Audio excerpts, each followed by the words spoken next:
Juliette, bonjour. Bonjour. Merci de répondre à notre invitation déjà. Avec plaisir.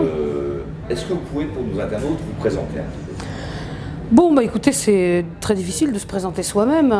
Je m'appelle Juliette, je suis chanteuse depuis un certain nombre Je suis chanteuse depuis toujours. Voilà, comme ça, ce sera plus simple. Je chante des chansons que j'écris, qu'on m'écrit. Je suis surtout compositeur, je suis également un peu auteur, surtout interprète. J'aime beaucoup faire de la scène parce que c'est le moment où on crée les choses et c'est immédiat et il n'y a qu'une fois et ça ne sera jamais plus pareil. Qu'est-ce que je peux vous dire encore?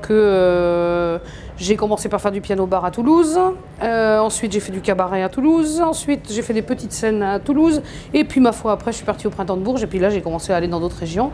Je me suis trouvée à Paris en 1990 ou 91 pour la première fois, au théâtre de Jazet et au théâtre d'Ivry, et à la suite de cette collaboration, j'ai rencontré ma productrice et nous avons fait notre premier album qui s'appelle Quétal. Et ensuite, ma foi, on a continué.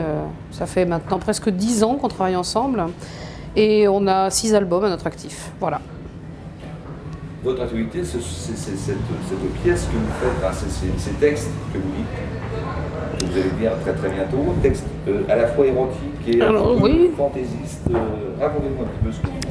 Alors le prochain spectacle que je fais, c'est un spectacle qui a été créé à la demande des monuments, de la Caisse des monuments historiques.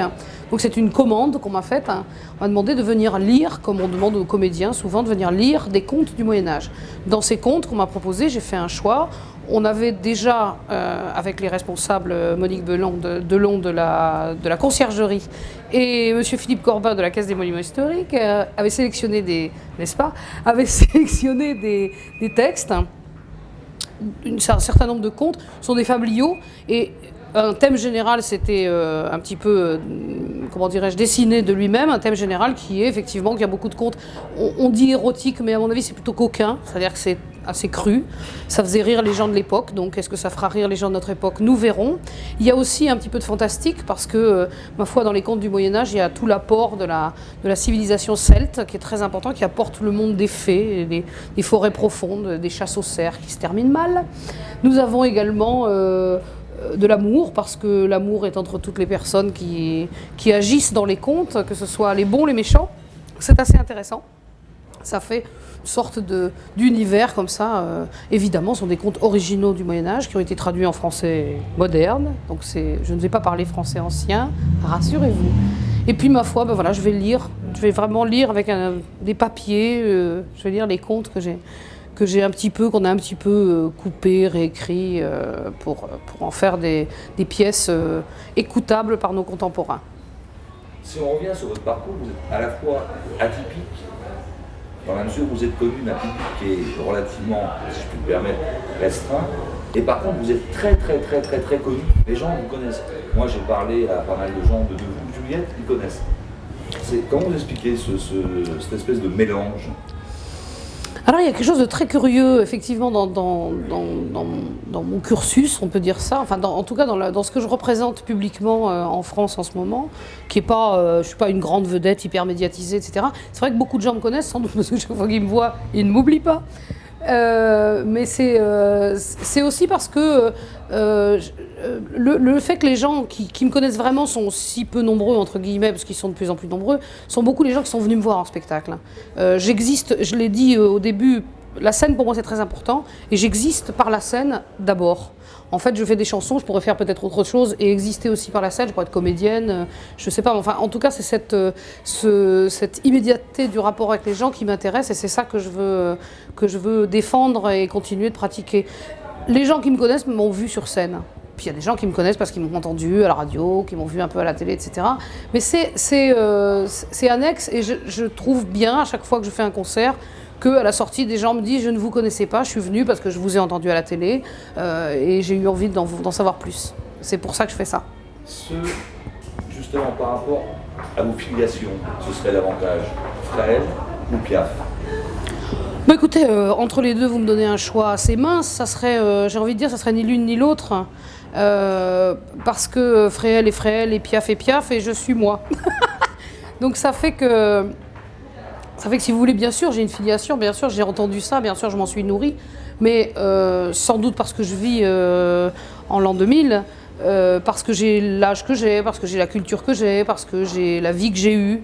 De tout ce matériau-là, qui est peut-être un peu commun parfois, commun à toutes ces chanteuses que vous avez nommées, Piaf, Fréhel et d'autres. Ce matériau-là, j'en ai fait aussi ma matière personnelle. Parlons un peu de nouvelles technologies.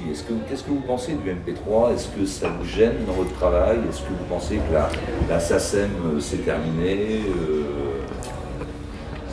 Je suis très partagée parce que la SACEM et les droits d'auteur en général ont quelque chose de juste, qui est qu'effectivement notre travail est rémunéré au nombre de fois où ce travail est effectif finalement. En même temps, peut-être qu'il y a un juste milieu à trouver, peut-être que c'est un peu trop, peut-être que c'est pas assez, peut-être que c'est très compliqué, je ne sais pas. Je sais qu'un tailleur qui fait une veste que vous allez lui acheter, vous ne lui payez pas des droits d'auteur tous les mois pour lui payer le nombre d'utilisations de cette veste. Donc si on met en cause le principe même du droit d'auteur, c'est un autre débat. En l'occurrence, les droits d'auteur existent, c'est comme ça. On fonctionne avec. Je ne suis pas non plus très inquiète pour l'histoire du MP3 parce que je pense très honnêtement que c'est beaucoup trop d'argent pour que ça file comme ça sans que personne ne fasse rien. Donc à mon avis, la solution, on va pas tarder à la trouver. Le piratage, on sait très bien qu'il y a toujours un moment où ça s'arrête. Cette façon de pirater s'arrête. Puis après, il y en a une autre. Alors on trouve un autre biais, et puis, etc. Et ainsi de suite. Je veux dire, au début, qu'ils avaient lancé la cassette audio, la bête cassette audio, il y avait un petit peu branle-bas de combat parce qu'on se disait que c'était l'ère du piratage était commencé. Quand le CD est sorti, le CD enregistrable, ça a été pareil. Là, c'est le MP3. Je veux dire, à chaque fois, il se trouve que il y a une solution qui est trouvée pour ménager au mieux les intérêts de chacun. Je ne me fais pas beaucoup de billes pour ça. Et moi, ça ne me dérange pas beaucoup dans mon travail. Si on pirate quelque part, si vous voulez, en tant qu'auteur et artiste, je ne peux pas m'empêcher de me dire que si on pirate mon boulot, c'est qu'on l'aime bien, c'est qu'on a envie de le faire partager. Alors, en tant que moi-même, je suis flattée. Après, en tant que je gagne ma vie aussi avec les droits d'auteur, donc si ça baisse le chiffre à la fin du mois, ça va peut-être m'énerver, mais enfin c'est pas si grave quoi. C'est pas super grave. Est-ce que vous avez un site internet? Je n'ai pas de site internet moi-même parce que j'ai pas envie de parler de moi en dehors des heures de boulot, des heures de bureau. Donc si vous voulez, je m'intéresse énormément à ça. J'ai fait, je bricole assez en informatique pour évidemment avoir conçu des sites internet que je ne mettrai jamais en ligne, juste parce que ça m'amuse, mais parce que j'ai pas envie de parler de moi. Donc il y a un garçon très bien qui s'appelle Eric Castin qui a fait un très beau site, tout à fait à jour, tout à fait complet. Donc je trouve que c'est très bien, ça suffit. C'est pas moi qui en ferai un sur moi en tout cas. À titre personnel, quels sont les sites que vous visitez le plus souvent?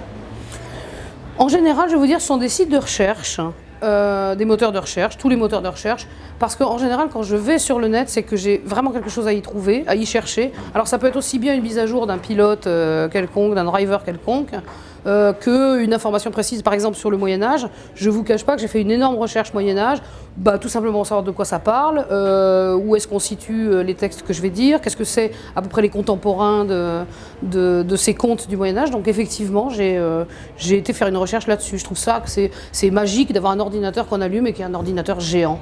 Moi j'ai commencé avec que des CD-ROM, déjà je trouvais ça pas. Non, j'ai commencé avec un Atari à l'époque où on mettait des disquettes pour booter et on n'avait rien de plus que les 400 machins de la disquette, enfin oui voilà, on y est, je vais y arriver. Et puis après je suis passé aux ordinateurs avec des gros disques durs et tout ça, Macintosh, machin, j'ai commencé à rentrer dans un autre monde, effectivement, avec une information possible rapidement. Et puis Internet, là, c'est carrément magique. Donc moi, je fais vraiment partie de ceux qui, pour l'instant, sont en train de ronger leurs freins en attendant que je puisse ou me câbler ou me mettre sur ADSL pour avoir un vrai débit qui ressemble à quelque chose et pouvoir vraiment collecter des informations vite et puis des informations nombreuses, quoi, correct. Quels sont vos projets?